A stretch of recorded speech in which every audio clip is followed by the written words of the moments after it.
नमस्कार, मैं बीना कुमारी। आज चर्चा करेंगे लाल किला से प्रधानमंत्री ने जो सामान्य नागरिक संहिता के बारे में बोला है उसका क्या मायने है।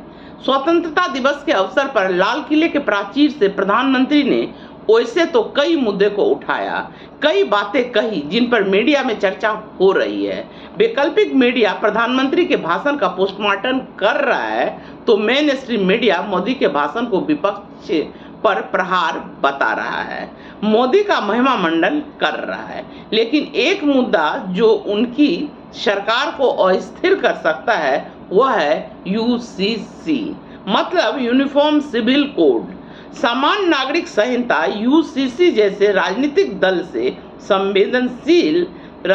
रूप से संवेदनशील मुद्दे को लाल किला के प्राचीर से उठाकर आखिर मोदी क्या संदेश देना चाह रहे थे, आज इसी को समझने का प्रयास करते हैं। यूसीसी संघ के सबसे प्रिय विषयों में से एक रहा है। संघ हमेशा से इसे लागू करने के लिए प्रतिबद्ध रहा है। पूरे 2 टर्म में पूर्ण बहुमत की सरकार में मोदी संघ के जिस एजेंडे को लागू नहीं कर पाया, क्या उसकी गठबंधन की सरकार में लागू करवा पाएंगे, वो भी उस गठबंधन में जिसमें नीतीश और नायडू जैसे नेता जो अपने आप को धर्मनिरपेक्ष बताते रहे हैं, मुस्लिम के वोट पाते रहे हैं, की अहम भूमिका हो।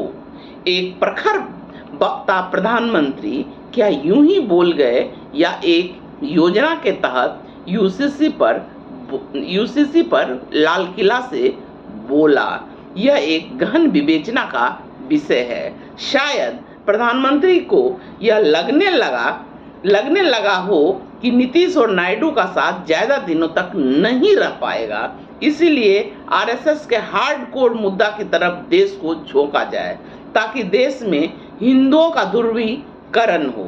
एक संभावना यह भी जताई जा रही है कि पिछड़ों के वोटों में लगातार सेंध लगाती विपक्ष के जाति जनगणना की मांग को जवाब देने के लिए यूसीसी की चर्चा की गई हो।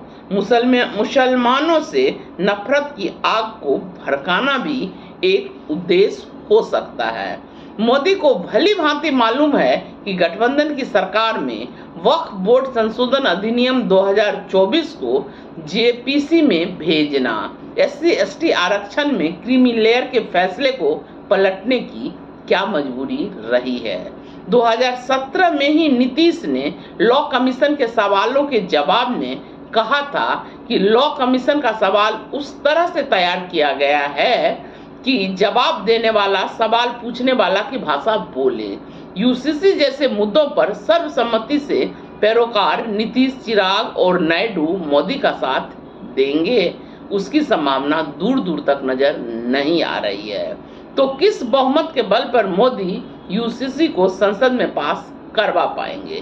टीडीपी प्रतिक्रिया देने से कतरा रही है। आखिर प्रधानमंत्री का यह भी एक जुमला था, यह कुछ और समझने का विषय है। स्वतंत्रता दिवस के अवसर पर मोदी द्वारा दिया गया भाषण को राजनीतिक समीक्षा एक चुनावी सभा में दिए गए भाषण की संज्ञा दे रहे राजनीतिक समीक्षक। क्या UCC one nation one election, न्यायिक सुधार जैसे मुद्दों पर लाल किले से उठाना आसन्न मध्यावधि चुनाव की आहट तो नहीं है।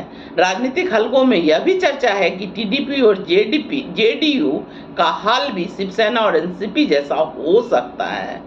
उस परिस्थिति को नीतीश और नायडू बेहतर समझते होंगे। राजनीतिक संभावनाओं का खेल है और कोई भी नेता अकारण कुछ नहीं बोलता है।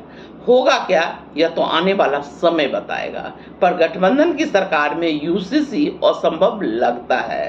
क्या पता यह भी एक जुमला साबित हो, वो भी लाल किले से बोला गया। मोदी यूसीसी के लिए सरकार की कुर्बानी दे दें, उसमें भी संभावना नहीं दिख रही है। नमस्कार।